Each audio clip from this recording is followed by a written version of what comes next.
사회를 맡은 서울대보건대학원의 김창현입니다. 반갑습니다. 그러면은 순서에 따라서 시민단체 발언을 세 분부터 바로 듣겠습니다. 먼저 정성식 시민건강연구원께서 발언을 해주시기 부탁드립니다. 먼저 이 자리의 의미에 대해서 좀 분명하게 했으면 좋겠습니다. 작년 7월에 중생모의에서 정육제 계획이 처음 발표됐으니까 거의 1년이라는 시간이 걸렸습니다. 왜 1년이라는 시간이 걸려서 이 자리가 발표되었을까요? 그 사이에 복지부에서 만나자는 제안이 있었습니다. 하지만 정육제 도입을 기정사실화한 상태에서 심사의 의견을 들었다고 하는 정치적 명분을 쌓기 위한 의도가 명백해 보이기 때문에 제안에 응할 수가 없었습니다. 정답을 정해져 있는 만남이 진정한 만남일 수 없지 않습니까? 그래서 저희는 오히려 형식적인 실무자 간담회가 아니라 책임 있는 정책 결정자를 직접 만나서 정육제 철회까지 포함한 논의 안건으로 면담을 갖자고 정식으로 제안했습니다. 지난해 11월에 성동 컨벤션에서 세계 바이오 서밋이 열렸는데요. 그 자리에서 직접 여기 계신 김우태 동장사업방 대표님이 조경 복지부 장관에게 면담 요청서를 전달한 바 있습니다. 하지만 그 뒤에 아무런 회신을 받지 못했습니다. 그래놓고 박빙 대통령 사회수실에서 왜 시민사회 의견을 듣지 않냐라고 물어보니 우리는 만나자고 제안했는데 시민단체에서 만나 회피했다라고 책임을 전가했습니다. 그래서 명백한 사실 왜곡이고요. 이 부분을 좀 바라잡았으면 좋겠습니다. 복지부는 굳이 저희를 만나지 않아도 법적 절차를 차근차근 진행하면 그만입니다. 정말 만나고 싶었던 것은 수업 당사자분들과 시민사회였습니다. 오늘 마침내 만남이 성사된 것은 우리가 요구했던 세 가지 조건. 첫 번째, 핵심 정책 결정자가 나와야 된다. 두 번째, 계약 철회 여부가 논의의 중심이 되어야 된다. 세 번째, 공개된 자리여야 된다. 이런 조건을 복지부가 수락했기 때문입니다. 분명히 복지부는 만남의 형식과 내용에 대해 저희 측에 이행했습니다. 따라서 오늘 논의 과정에서 혹시라도 통상적인 의견스러운 게 나왔다라든지 정밀제와 보안 대책에 대해 오해가 없도록 잘 해명하기 위해 나왔다는 식으로 입장을 바꾸거나 요점을 흐리는 일이 없기를 바랍니다. 그럼 본론으로 들어가서 먼저 묻고 싶은 것은 수급자의 본인 부담을 늘려야겠다라고 정책 결정에 하게 된 그 근거에 관한 것입니다. 비용 분실이 약화되었다고 자꾸 이야기하는데 이것의 과학적이고 객관적이고 합리적인 근거가 무엇입니까? 생계급여비가 많이 올랐다고 하는데 의료급여 수급자 중에는 생계급여 받지 못하시는 분들도 적지 않습니다. 그리고 생필품 가격도 그 사이 많이 올랐습니다. 하지만 그만큼 생계급여액은 오르지 않았습니다. 왜냐하면 중위소득 기준을 그만큼 제대로 반영하지 않기 때문입니다. 그나마 급여에 한해서 의료비가 인상되지 않았기 때문에 생계급여액이 증가분이 다소나마 벌충되었다고 볼 수 있는 것입니다. 그리고 막상 비급여 지급에 대해서는 아무런 보장도 없지 않습니까? 그동안 비급여 지급비는 안 올랐을까요?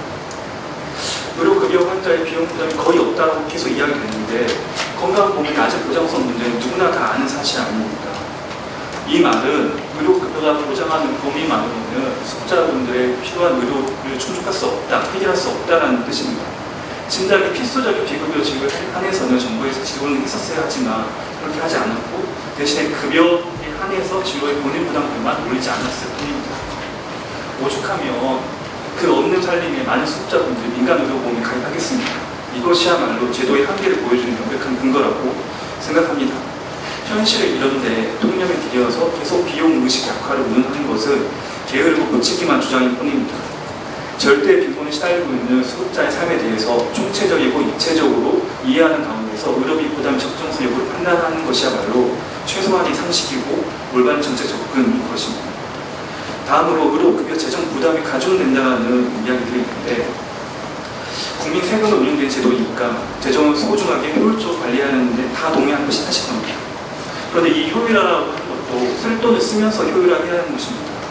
빈곤층 의료 보장이라고 하는 본연의 제도 목표를 잘 달성할 수 있도록 효과적으로 효율적으로 재정 제출을 해야 하는 것이지 제도 목표에 역행하는 방향으로 효율을 추가하는 것은 곤란합니다. 지난 2007년에 의료급여 혁신 종합대책이 생긴 이후에 그동안에 의료급여 보장성 강화를 위해서 무엇을 했습니까? 제가 찾아보니까 2009년에 이종 수급자들의 입원비 본인 보장률을 15%에서 10% 낮춘 것밖에 없습니다. 그것도 건강보험이 20%니까 근데 아무리 그래도 의료급여에서 15% 낮추면 그러니 조금 낮춘 거에 불과한 거 아닙니까? 의료급여 이종 환자들의 높은 노인 부담 문제, 그리고 앞서 말씀드린 비급여 지급에 대해서 전혀 지원이 없는 문제, 이런 문제를 해결하기 위해서 정부는 무슨 노력을 했습니까? 비수급 빈곤층 문제도 심각한 문제입니다. 앞서 7년 전 추정치를 말씀드리면 부양문자 기준 때문에 수급권을 얻지 못한 사람이 73만 명, 차상위 계층으로 소득을 기준 넓히면 59만 명이 추가로 사각지대에 머물러 있습니다. 이런 광범위한 사각지대를 해결하기 위해서 어떤 노력을 해왔습니까? 아직도 부양문자 기준을 찾지 못하고 있는 현실 아닙니까? 물론 낙인 때문이라도 공적 의료 보장 체계를 단일하게 가져가는 것이 맞지만 현실에서 건강보험 필요성이 너무 부실하기 때문에 하루라도 빨리 더 많은 비수급 빈곤층을 의료급여 제도로 하는 제도 조사 안으로 집어넣어야 하는 것이 맞는 건 아닙니까? 이런 시급한 제도는 소홀히 한 채 허브한나 지정 타령만 문화에 맞는 것이 아닙니까? 이렇게 말하면 제3자 확대를 위해서라도 수급자의 복리부담을 늘려야 한다라고 이야기합니다. 재정을 절감한 만큼 그만큼 제3자 확대를 할 수 있다는 논리인데 정말로 그렇습니까? 저는 의료급여 제도의 역사가 그것이 사실이 아닌 것을 보여준다고 생각합니다. 2007년에 외래 정액제 도입한 뒤에 바로 30만 명 차상위층의 건강보험을 돌려보냈습니다. 그리고 정부 전체 예산에서 의료급여 차지하는 비중은 2008년에 1.84%로 정점을 찍은 후에 계속 감소해서 2022년에는 6.30% 수준에 머물러 있습니다. 즉, 재정 부담이 늘어서 보장성 강화나 재정적 확대가 어렵다는 것은 피해의 본입니다. 그렇기 때문에 비용 부담을 늘려서 최대한 의료 이용을 통제해야지 대상자를 확대할 수 있다라는 주장에도 신뢰할 수 없습니다. 그냥 줄이면 줄일수록 좋다라는 게 정부의 실질적인 목표밖에 안 보이는데 정액제 도입 반대급부로 대상자를 확대할 수 있을 거라고 여기 있는 사람들이 누가 챙길 수 있습니까? 그리고 정작 이렇게 보장성을 약화시켜나면 의료급여 수급권의 의미와 가치가 줄어들 수밖에 없습니다. 사람들이 힘들게 까다로운 선정 절차와 사회적 오명에도 불구하고 수급권을 얻는 이유는 그만큼 의료 보장성이 절실하기 때문입니다.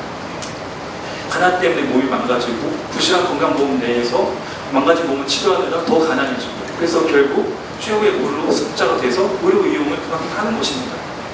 한국의 상대 빈곤율이 15%에서 계속 내려올 기미가 안 보이고 노인과 장애인 빈곤율은 전 세계에서 악명 높은 수준인데 의료급여 대상자 3%에 정체되어 있으니 건강보험 가입자와 의료 필요도와 의료 이용의 격차가 갈수록 커질 수밖에 없는 거 아닙니까? 우리 사회의 그 심한 사회 불평등과 허약한 사회 보장 제도의 결과로 나타난 현상을 마치 재정 낭비의 원인으로 둔갑시키는 것은 편협한 정책 시간을 넘어 매우 악의적인 프레임인 것입니다. 당연한 결과를 그냥 받아들이면 되는데 왜 자꾸 부정하려고 하는지 모르겠습니다. 아무리 보수적으로 접근하더라도 과다 의료 여부는 어디까지 학술적 논쟁의 대상일 뿐 객관적 사실이 되기 어렵습니다.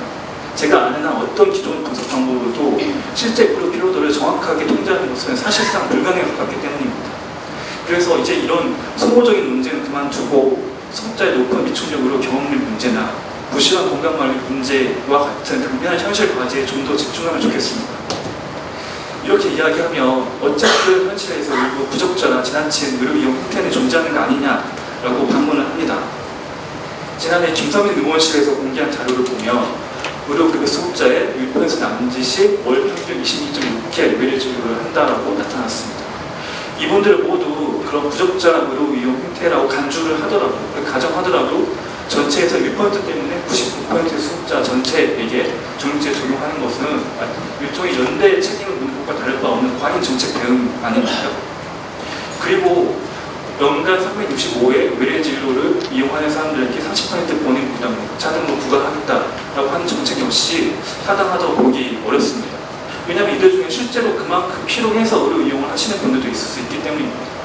통증 치료에 국한해서 말씀을 드리면 예를 들어서 목과 부위 통증 증후 환자처럼 통증 조절이 어려워서 상시적으로 병원 찾아야 되는 경우가 있을 수도 있고 디스크 수술이나 이렇게 그런 큰 근본 치료에 대한 비용 부담이 커서 약간 공식적인 통증 완화 치료를 반복하는 거일 수도 있습니다.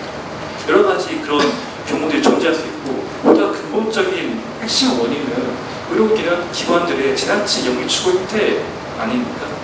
그동안 제가 참석했던 여러 집회에서 수급자분들이 하나같이 똑같은 말씀하셨습니다. 의사들이 오라고 하는 걸 가는 것이지 나는 병원 가기 싫다. 이것입니다. 상식적인 이야기인데요.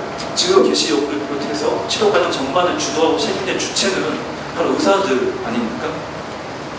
한국의 의료 시스템이 지금 너무 이상해져서 지나치게 영리화되고 상업화되어 있는 상황이고, 그 민간 영리 병원들이 의료급여 환자들을 돈벌이 수단으로 보고, 그래서 호객행위를 하기 때문에 이런 유탄적 현상이 발생하는 것인데, 그 책임을 수급자들에게 오로지 떠넘기는 것이 맞습니까? 앞으로도 갈수록 의료 시장은 경쟁이 치열해질 것이고 할 텐데, 수급자가 통제한다고 해서 이런 기형적인 혜택을 의료기관들이 순순히 그만둘까요? 이것도 의료급여 제도의 지난 역사가 똑똑히 보여주고 있습니다. 2007년에 의료급여 혁신 종합대책을 만들 때도 그 문서에 분명히 수급자와 공급자의 도덕적 해임 문제를 동등하게 두고 동등하게 개선 과제를 제시했습니다. 그래서 그 이행으로 수급자에게 의료 복리부담제 물리고 사례관리 사업 등 각종 의료 이용 통제 장치를 도입했죠. 근데 그에 반해서 공급자의 유인 수요를 통제하기 위한 노력은 거의 없었습니다. 허위 부담 청구 기관 신고제나 형식적인 실태조사 정도에 불과했습니다. 지금도 많은 비양심적인 의료기관들이 진료받으러 오지도 않은 의료급여 환자들을 허위 청구하는 일이 비일비재하다고 들었습니다. 아마 복지부가 더 잘 파악하고 있을 것 같은데요. 그러니까 얼마 전에 법까지 개정을 해서 그 허위 청구 기관을 징계하기 위해서 의료급여 공표 심의위원회까지 만들지 않았습니까? 하지만 저는 이것은 매우 불충분한 제가 생각합니다. 또 수급자들과 형평성을 맞지 않습니다. 이 문제를 근본적으로 해결하기 위해서는 공급자 유인수를 강력하게 통제할 수 있는 제도를 도입해야 합니다. 이것이 보다 바람직하고 효과적인 제도일 방향인 것입니다. 따라서 저는 정률제가 잘못된 이런 근거와 편향된 관점 토대 위에서 설득된 정책인 만큼 그 내용에 대해서 굳이 상세하게 따질 필요가 없다라고 생각합니다. 다만 이 자리에서 한 가지 묻고 싶은 것은 전 세계 어느 나라에서 이렇게 빈곤층 이런 모양대로의 전에 없던 정률제를 한 번에 일괄적으로 도입한 사례가 있냐라고 묻고 싶습니다. 미국도 일부 보수적인 주를 제외하고는 이렇게 정률제를 도입하지 않습니다. 진료비가 많이 나올수록 더 많이 부담해야 한다. 정률제는 전형적인 시장 원리에 기초한 방식이고, 시장 경쟁에서 밀려나서 수급자가 되신 분들에게 맞지 않고 매우 가혹한 제도일 수밖에 없습니다. 세계에서 유례를 찾아보기 힘든 이러한 빈곤층 의료 보장 서포트의 정책이 추진된 까닭은 저는 바로 윤석열 정부였기 때문에 생각합니다. 약자 복지를 말하면서도 기축재정으로 복지제도 전반을 유치시킨 그 정책 기조 속에서 정률제가 정책 과제로 떠올랐다고 보는 것이 합리적 추론인 것입니다. 1차, 2차 의료급여 3개년 기본계획에 없었던 정률제가 윤석열 정부 출범 이후 수립된 3차 기본계획에서 처음 등장했다는 것이 그 근거입니다. 하지만 사람들의 삶을 도태시킨 윤석열 정부는 이미 막을 내렸고, 그럼 그 정책 기조와 정률제도 폐기 처분돼야 맞는 건 아닙니까? 지금도 불충분한 보장성을 더 후퇴시켰을 때 얼마나 많은 분들이 고통을 겪을지 짐작조차 하기 어렵습니다. 그런 판도라의 상자를 왜 열려고 합니까? 지난 18년 동안 복리부담책을 함부로 못 건드리는 것은 가난한 이들의 삶은 작은 출구에도 쉽게 벌어질 수 있다는 사실을 알았기 때문이라고 생각합니다. 수급자의 관점에서 정률제는 제도적 폭력입니다. 그렇기 때문에 보완책도 굳이 언급할 필요가 없습니다. 멀쩡한 유리창을 깨놓고 테이프로 2중 3중으로 붙였으니 괜찮다고 말한 것과 다를 바 없기 때문입니다. 그 유리창도 얇아서 바람이 송송 들어오고 있는 상황입니다. 서두에서 밝힌 것처럼 우리는 그저 의견을 잘 들어달라고 이제 나온 것이 아닙니다. 그동안 수급자분들 불안이 만들고 혼란스럽게 만든 점은 진심으로 사과하시고, 정률제와 다른 개혁안들의 처리를 포함해서 원점에서 재검토하겠다고 이 자리를 빌어 분명히 약속하십니다. 이상 발언 마치겠습니다. 다음은 주장국 홍리시행동 상임활동가께서 발표해 주시겠습니다. 슬라이드 제목은 의료급여 수급자 지원 사례를 중심으로 라고 정리해둔 제목인데요. 우선 저희 단체인 홈리스 행동은 우선 홈리스 상태에 있는 개인들이 홈리스 상태에 처하게 되는 것이 그 개인의 문제, 그 개인적 원인에 의해서 홈리스 상태에 처하는 것이 아니라 사회 구조적인 원인이 크게 작용하는 것이고, 그걸 해결하기 위해 함께 활동하고 싸우고 있는 단체입니다. 저희가 아무래도 거리에서 홈리스 분들을 만나다 보면 가장 쉽게 제도적으로 신청하고 접근할 수 있는 것이 기초생활 수급이고, 그 중에 의료급여, 특히 홈리스 상태에서는 건강 상태가 굉장히 안 좋아지기도 하고, 건강 상태가 안 좋은 상태에서 홈리스 상태에 진입하기 하기도 때문에 기초생활 수급, 특히 의료급여가 굉장히 중요한 제도적 지원의 방편이 됩니다. 그래서 제 의료급여 신청 및 의료급여를 이후 선정된 이후에 병원에 같이 함께 동행하는 지원하는 일도 중점적으로 하고 있다는 말씀 먼저 드리면서, 사례를 중심으로 왜 의료급여 개편, 현재 복지부에서 제출하신 개편안이 왜 의료급여 수급자들의 현실에 반하는 개편안이 될 수밖에 없는지에 대해서 간단하게 말씀을 좀 드리도록 하겠습니다. 우선 첫 번째로 정아무개님 사례라고 되어 있는 부분입니다. 이 사례에서 살펴볼 부분은 결국에는 보건복지부의 의료급여 개편안이 예측 불가능성을 높일 뿐이다 라는 말씀을 드리기 위해서입니다. 복지부 보도자료를 보면 그 예측 가능성을 높이기 위해서 본인보다 보상제나 본인보다 상한제를 두어서 의료급여 수급자들이 좀 더 예측 가능한 의료 이용을 할 수 있도록 돕겠다라고 하셨으나 사실상 이건 의료급여 수급자의 현실과는 맞지 않는 얘기다라는 말씀을 드리고 싶습니다. 일종의 보완책으로 제시하고 계시는 그런 상한제나 보상제 같은 경우는 결국에는 의료급여 수급자가 의료급여를 이용하는 그 시점, 병원에 가서 의료 서비스를 이용하는 그 시점에는 작동할 수 없기 때문에 결국에는 의료급여 수급자의 주머니 사정에 맞게 의료 서비스 이용할 수밖에 없다는 말씀 드릴 수 있을 것 같습니다. 우선 첫 번째로 말씀드린 정아무개님 관련해서 간단하게 소개를 드리면 현재 그 퇴행성 관절염으로 좀 크게 고통을 받고 계시는 분이고 원래는 의료급여 수급 2종을 받으시던 분이었습니다. 근로능력이 있다라고 인정을 받았기 때문에 그런 유형을 이제 받으셨던 건데요. 이후에 올해 1월에 근로능력 없음 판정을 받고 1종으로 전환되신 상황입니다. 주변에는 서울척십자병원 등 이제 제2차 의료급여 기관을 이용하시고 계시고 2차 의료급여 기관을 2종이 아닌 1종 수급자가 이용할 때 비용은 이따가 또 말씀을 드리겠지만 2종 수급자가 이용할 때는 진료비의 15%를 본인 부담금으로 부담하게 되어 있습니다. 이후에 1종으로 전환됐을 때는 1,500원으로 정액 부담하도록 되어 있다는 거 한번 말씀드리고 시작하겠습니다. 그래서 정아무개님에게는 이 의료급여 정률제 개편안이 지출의 예측 불가능성을 불러온다는 것이 요지인데요. 뒷장으로 넘어가면 그래프를 준비해 왔습니다. 정아무개님이 제2차 의료급여 기관에서 외래 이용 시에 총 진료비 대비 본인 부담금을 얼마나 지출하시느냐에 관한 그래프입니다. 우선 X축에 24년 9월부터 24년 12월까지의 기간이 이제 근로 능력이 있다라고 판단을 받으셔서 의료급여 2종을 받으셨던 기간입니다. 보시면 총 진료비에 비례하게 총 진료비가 이제 그래프 선이고요. 막대 그래프가 본인 부담금이 될 텐데요. 총 진료비에 비례하게 그 움직임에 맞게 본인 부담금이 책정이 되고 있는 모습을 보실 수 있습니다. 그리고 근로능력 판정을 받고 의료급여 1종으로 전환됐을 때 총 진료비의 변화와는 무관하게 본인 부담금이 일정하게 유지되고 있다는 것을 또 확인하실 수 있습니다. 이것으로만 봐도 정액제가 정률제보다 훨씬 더 의료급여 수급자 당사자의 입장에서는 본인 부담금, 특히 의료비를 지출할 때 훨씬 더 예측 가능한 수준이라는 것을 알 수 있고 정률제로 되돌렸을 때에는 그래프 좌측에 있는 다시 총진료비의 그래프 움직임과 같이 본인 부담금이 들쭉날쭉하게 되는 예측 불가능한 상황을 겪게 된다라고 말씀을 드릴 수 있을 것 같습니다.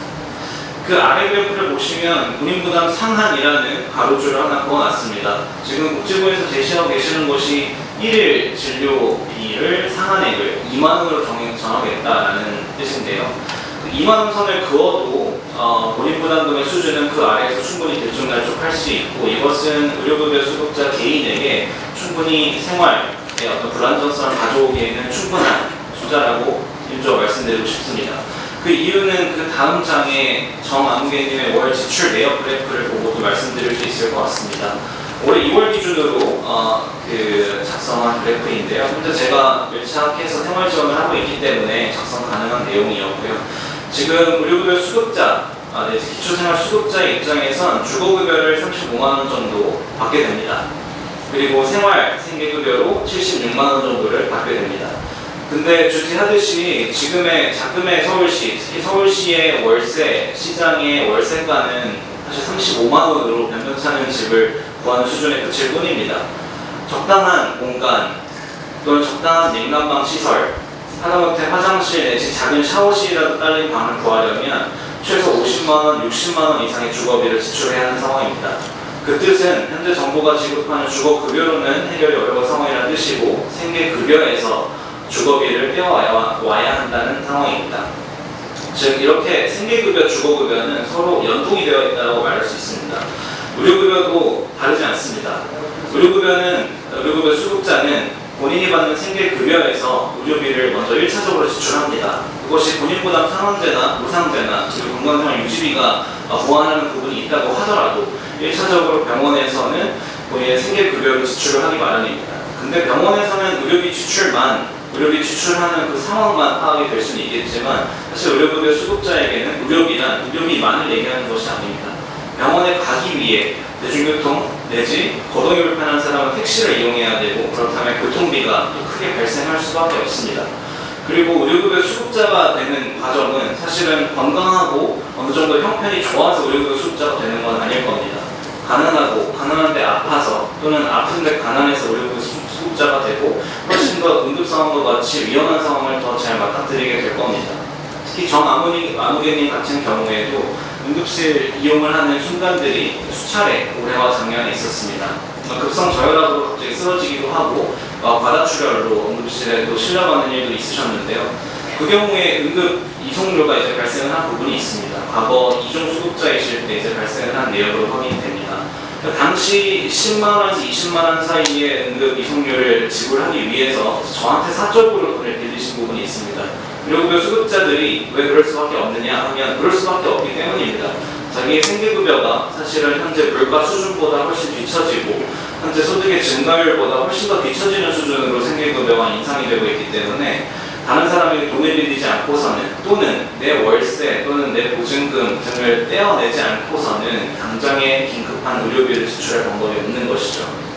그래서 당장의 생계급여가 생활비로만 남는 것이 아니라 이렇듯 의료 서비스를 이용하기 위한 교통비, 그리고 때로는 응급 상황을 사용하기 위한 여비, 그리고 실제 병원에서 지출하게 되는 의료 서비스 이용에 대한 본인부담금 등등으로 생계급여는 쪼개지게 됩니다. 그렇게 됐을 때 76만 원의 생계급여가 지금 정아무개님의 경우 지난 2월 30여만 원으로 줄어든 사실을 알 수 있습니다. 물론 좀 막대그래프에 보실 수 있는 건데요. 이렇게 생계급여도 충분하지 않고 생계급여에서 주거급여도 할애해서 주거비를 충당해야 하고 이 와중에 의료비까지 충당해야 하는 것이 수급자들의 현실입니다. 그렇기 때문에 의료 이용의 횟수, 의료 서비스를 얼마나 이용하는가만을 사실은 우리가 수급자들에게 떼어내서 볼 수는 없는 문제라는 것입니다. 이들의 생활, 주거, 그 모든 것이 다 긴밀하게 엮여 있는 문제이기 때문에 정액제에서 정률제로 개편할 때 별로 본인 부담금이 그렇게 늘지 않을 것이다 라는 분석은 단 조금만이라도 늘어도 이들의 생계와 현실에 큰 영향을 끼칠 수 있다는 것을 여러분은 아셔야 한다는 게 이 말씀이 요지가 될 것 같습니다. 그 아래 김아무개님 사례 이어서 말씀드리겠습니다. 김아무개님은 현재 조현병으로 진료를 계속 받고 계시는 분이고요. 의료급여 수급 1종을 받고 계시고 병증 정신장애를 가지고 계신 장애인이십니다. 조현병 진단을 받고 약을 타기 위해서 마찬가지로 2차 의료급여 기관 보라매병원을 이용하고 계시는 상황이고요. 매달 이용시 1,500원 1종이시기 때문에 1,500원을 정액으로 내고 계시고 복지부에서 운영하고 있는 선택의료급여 기관 제도를 이용하고 계십니다. 이 뜻은 본인이 지금 복지부에서 한정하고 있는 급여일수를 초과해서 사용할 것으로 예상될 때 본인이 선택한 한두 개의 의료기관을 본인 부담금 없이 이용할 수 있게 하는 제도인데요.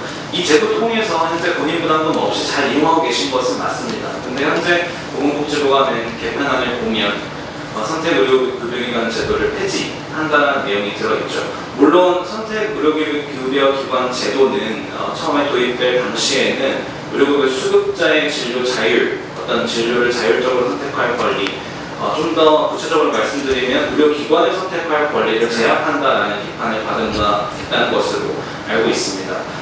복지부도 아시다시피 복지부 개편안 보도자료에도 마찬가지로 쓰여있죠. 그 환자의 진료 선택권을 훨씬 더 잘 보장하기 위해서, 제약하지 않기 위해서 선택 의료급여기관 제도를 폐지한다라고요.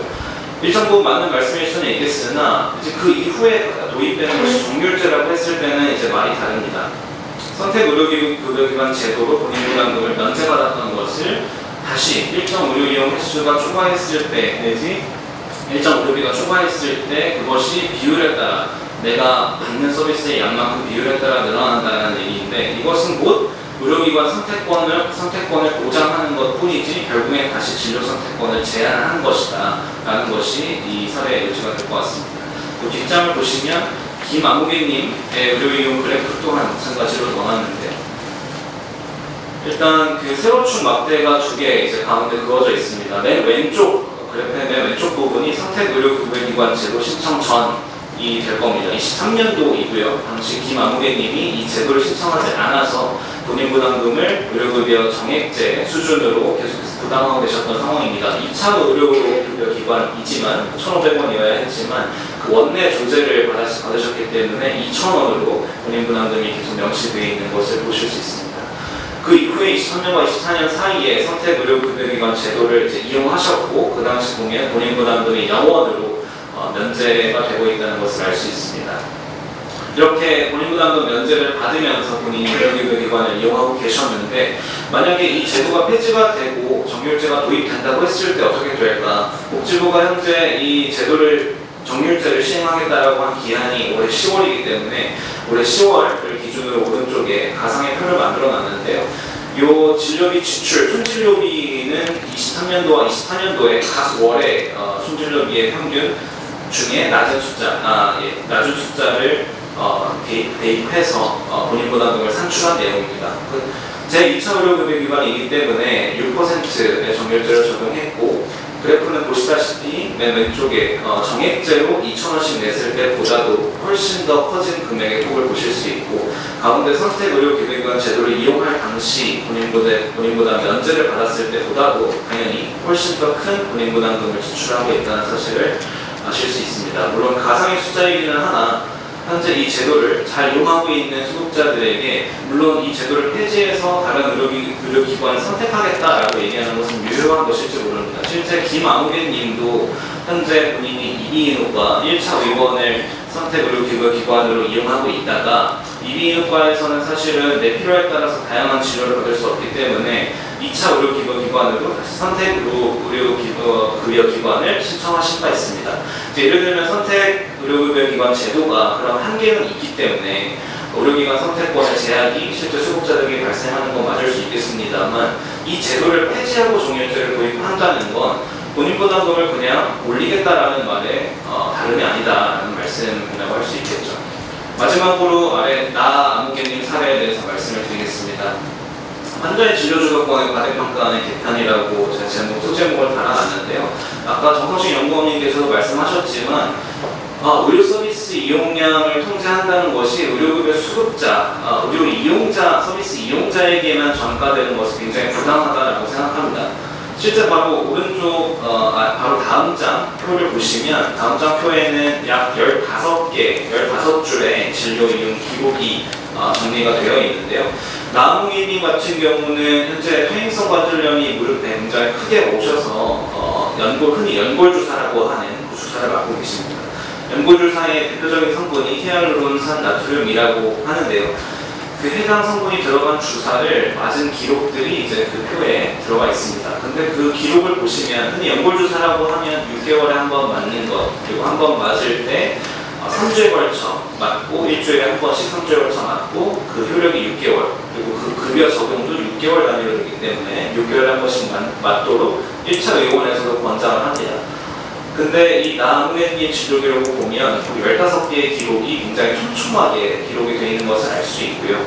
어림잡아 세도 20개월에 15번의 주사 15번을 3으로 나눠서 5세트의 주사를 맞았다고 분석할 수 있습니다. 6개월 단위로 나누면 3번, 3세트 정도를 맞아야 적당한 시기이나 5세트를 맞았고요. 이 주사를 처방한 의원들을 보면 서로 다른 의원들입니다. 서로 다른 의원들이 서로 이 나아무개님의 어떤 진료 기록이나 이런 것들을 예를 들면 공유하거나 어떤 공적으로 통제를 해서 이 나아무개님 환자에 집중하는 처치를 내린 것이 아니라 그냥 병원의 입장에서 병원에 진료 기록이 없으니 나아무개님에게 주사를 한 것이죠. 나아무개님은 의료급여 수급 1종을 갖고 계시기도 하고 참고로 중증 지적장애 당사자이시기도 합니다. 이 주사가 어떤 의미인지 이 주사가 어떠한 효과를 불러오는지 그리고 이 주사가 어느 정도의 비용을 가지고 있는지 나는 어떤 부담을 해야 하는지 그리고 어느 주기로 맞아야 되는지 이러한 정보들을 진료실 안에서는 중증지정자의 당사자가 이해할 수 있는 언어로 얘기하지 않습니다. 이러한 설명이 충분히 전달되지 않은 상황에서 나아무개님은 주사를 맞으라라고 하면 맞을 수밖에 없는 거고, 실제로 나아무개님의 증언 진술로도 병원에 가면 맞으라 해서 맞는다, 다음 주에 또 와서 맞으라 때문에 난 간다 라고 말씀하시기도 합니다. 그렇기 때문에 사실 의료보유 수급자에게 이 모든 의료이용 기록, 이 서비스 이용 현황에 대한 책임이 있다라고 말하는 것은 사실은 진료실에서 벌어지는 일, 정말 환자가 자신의 어떤 권한을 가지고 의료 서비스를 이용하고 있는지를 사실 간과하고 있는 것이고, 이에 대한 분석이 반드시 선행되어야 의료급여 제도를 개편하는 작업을 할 수 있는 권한이 복지부에게 생긴다라고 저는 생각합니다. 마지막으로 그 15개의 진료이용 기록표 아래 보시면 정신병원 강제, 비자의 입원 사례라고 마지막 제목을 달아준 것이 있습니다. 2014년에 이제 저희 홈리스행동에서 아주 중점적으로 대응했던 사례 중에 하나가 서울역에서 버림수습을 하는 고령리스 당사자들을 강제로 유인해서 또는 강제로 회유를 해서 먹여주고 재워주겠다 해서 요양병원에 데리고 가서 감금하는 또는 거기서 생활하게 하는 사례들이 있었습니다. 당시에 이제 수학적으로 대응해서 그런 문제 있는 병원들을 폐업시키기도 하고 등등의 조치를 취하기도 하였고요. 아래 슬라이드에서 보실 수도 있듯이 2016년에 국가인권위원회가 무려 권고를 내기도 했습니다.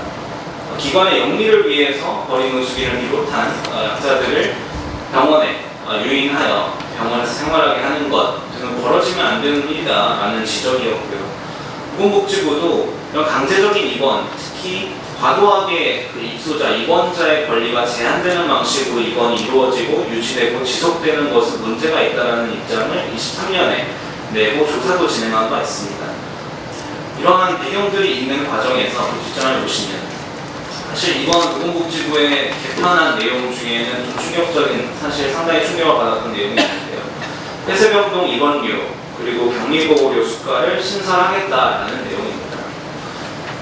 좀 전에 말씀드린 사례들이 사실 2014년, 2016년 이 당시의 사례인 것만은 아닙니다. 저희 홈리스행동이 확인하고 있는 현재 대응을 준비하고 있는 사례 중에는 행정입원 조치가 된 고령리스 당사자 내지 고시원 쪽방에 살고 있는 홈리스 당사자들이 병원에서 행정입원 조치를 받았을 때 내가 이 병원에 더 있고 싶지 않아서 인신구제 청구도 하고 병원에서 나가겠다라고 병원에 외부에 알리는 작업들을 하려고 할 때 그것이 묵살되는 과정들이 지역의 병원에서 벌어진 바 있고, 거기에 홈리스행동이 그 문제에 개입하여 현재 소를 제기하고, 그 다음에 병원 내에서 벌어지는 일종의 강제노동도 확인이 되어 인권위 진정까지 현재 준비하고 있는 상황입니다.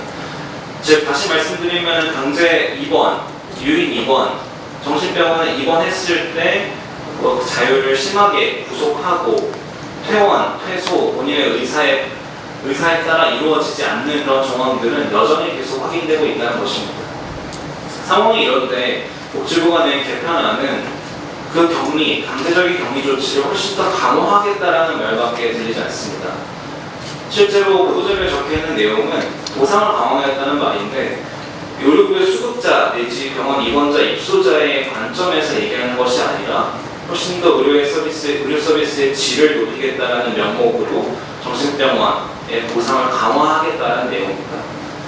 이건 당연히 불보듯 뻔하게 정신병원에서의 어떤 강제적인 격리 조치, 폐쇄병동 격리 조치, 격리보호 조치가 훨씬 더 잘 이루어날 수 있는 그런 유인이 훨씬 큰 조치들이라고밖에 생각되지 않습니다.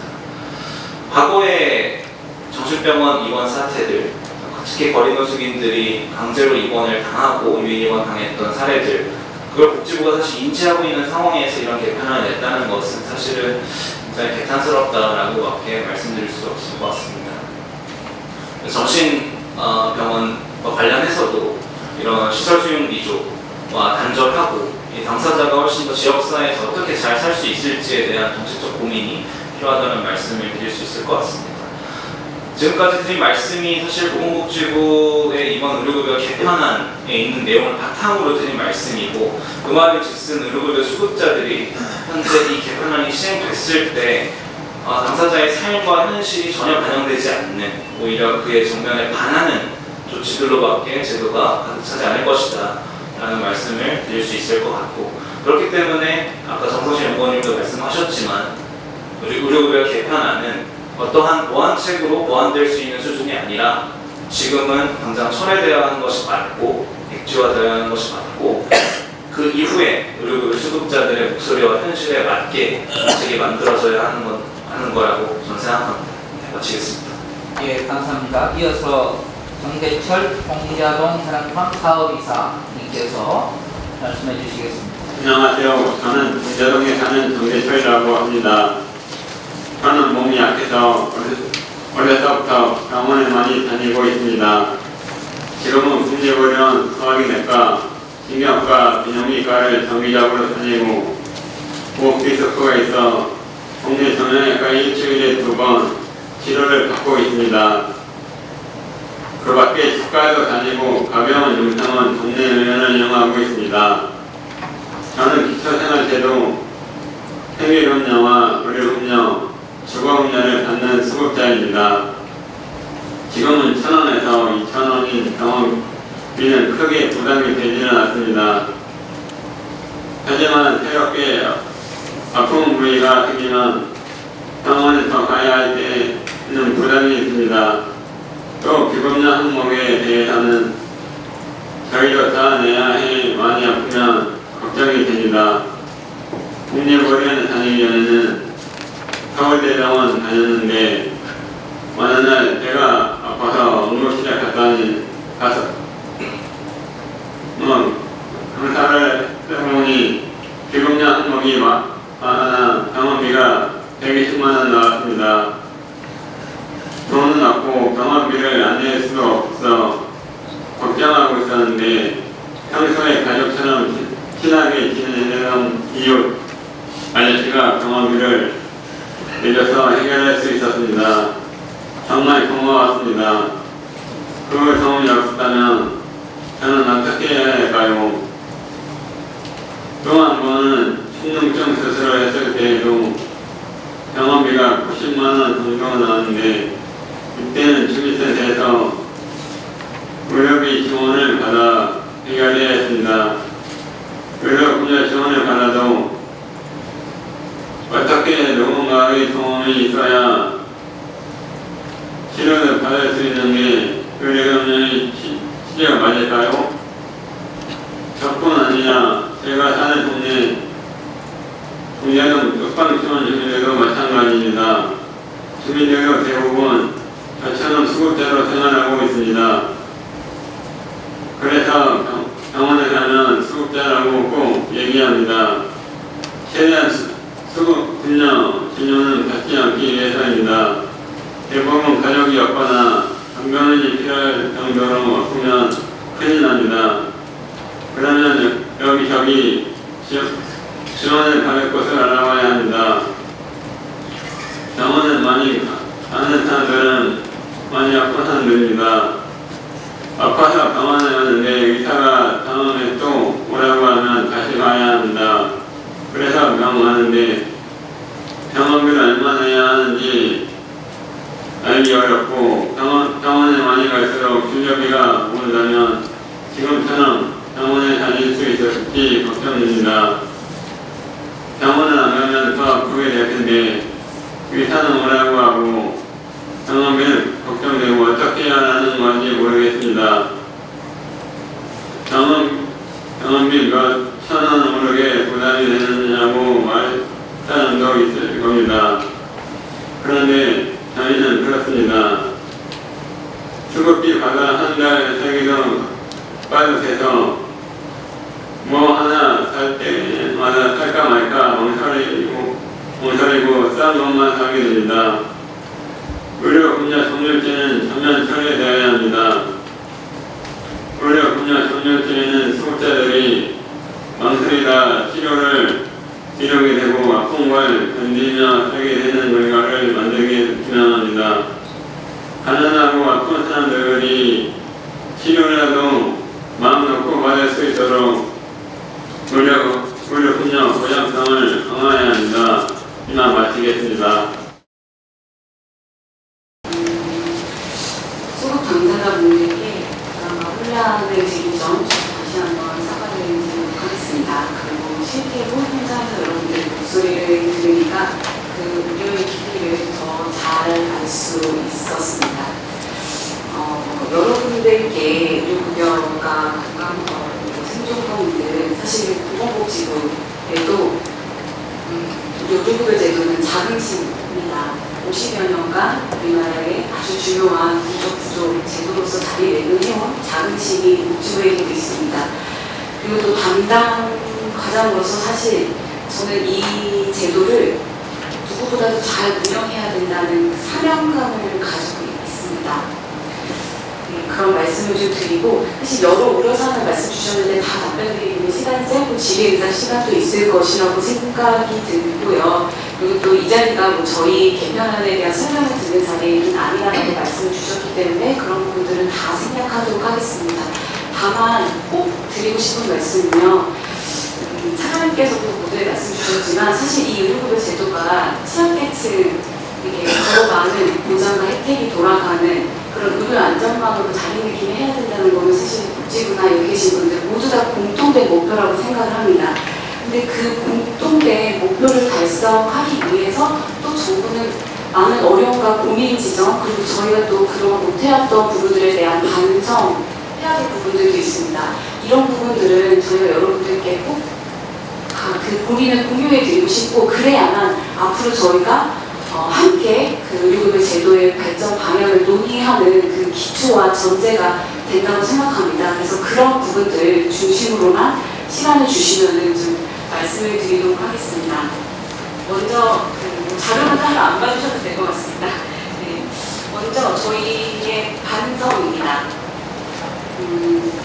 말씀들 많이 주셨고, 제가 여러 인터뷰 해주셨던 부분들이나 간단한 자료에서도 많이 주셨는데, 의료급여 제도가 그동안 의료비 지원 예산을 확보하고 집행하는 데에만 급급했고, 수급자분들의 진정한 건강한 삶을 지켜드렸냐에 대해서는 그렇지 못했구나라는 반성을 사실 하고 있습니다. 수급자 건강한 삶을 살고 계시는지, 또 그 건강 상태 향상을 하기 위해서 정부가 어떤 지원을 해야 되는지에 대한 고민은 매우 부족했었던 것 같습니다. 그러다 보니까 수급자분들께서 병원을 다니시는 것 외에는 건강을 관리하시는 방법을 알기 어려웠다고 생각합니다. 제가 좀 충격을 받았었던 얘기가 있는데, 어떤 교수님께서 그런 말씀을 해주셨어요. 의료를 많이 해주시는 분들 인터뷰를 연구대에 가신 적이 있으시대요. 근데 어르신 왜 이렇게 이용을 많이 하세요? 라고 하시니까 건강하게 살려고 한다. 가족들에게 피해를 주지 않기 위해서, 내가 건강이 나빠지면 피해를 주게 되니까 건강이 나빠지지 않기 위해 병원에 다닌다 라는 말씀을 주셨다고 그 교수님이 말씀하시더라고요. 그러면서 저희들 이제 좀 혼내셨습니다. 정부가 병원 외에 수급자분들이 건강 관리할 수 있는 방법을 알려준 게 있냐, 어떤 지원을 한 게 있냐, 그 말씀을 듣고 저도 망치를 얻어맞은 것 같은 충격이었었습니다. 이런 부분들에 대해서 일단 반성의 말씀을 드립니다. 두 번째는 저희의 좀 어려움입니다. 사실 의료보장 제도는 생계급여 같은 경우에는 정해진 현금액을 드리면 되지만 이게 참 어려운 문제인데요. 건강보험도 마찬가지고 의료급여도 마찬가지입니다.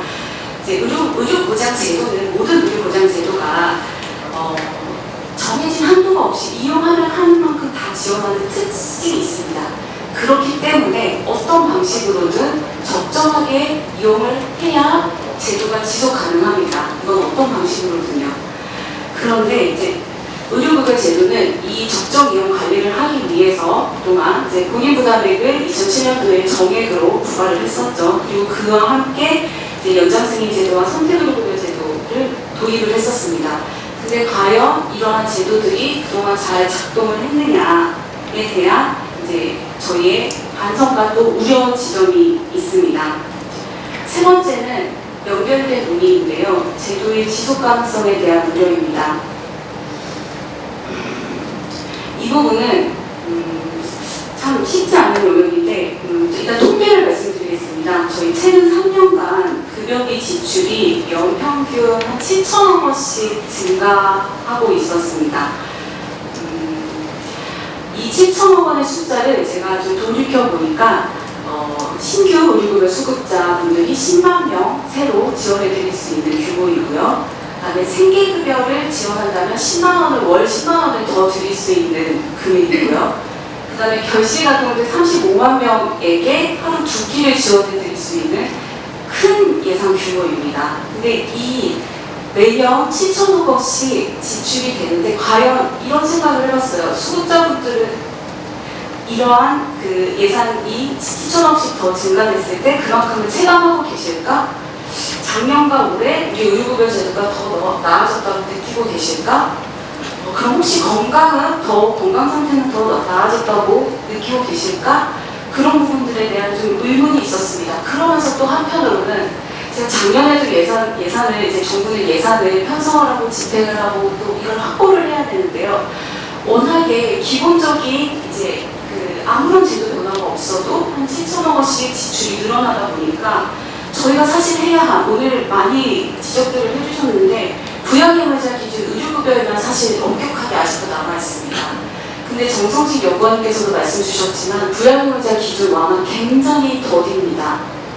그리고 보장성 확보 그동안 정부가 무엇을 했냐? 맞습니다. 그 부분도 굉장히 부족한 지점이 많고요. 그 다음에 건강보험 가입자하고 의료급여 수급자분들이 병원에 가실 때 저희가 병원에 지원해드리는 그 수가라고 하고 있는 보상이 있는데요. 그 부분도 여전히 차이가 있습니다. 그 가격의 차이가 있다 보면은 의료기관에서 아무래도 건강보험 가입자분들보다 이 수급 당사자분들에 대해서 조금 더 차별을 하실 수밖에 없기 때문에 저희로서는 그 부분도 해결을 해야 됩니다. 해야 할 일이 너무나 많은데 이 해야 할 일을 다 하지 못하고 있는 어려움이 있습니다. 또 오늘 간병 말씀도 주셨는데요. 최근에 또 중요하게 대두되고 있는 게 간병비에 대한 지원 부분입니다.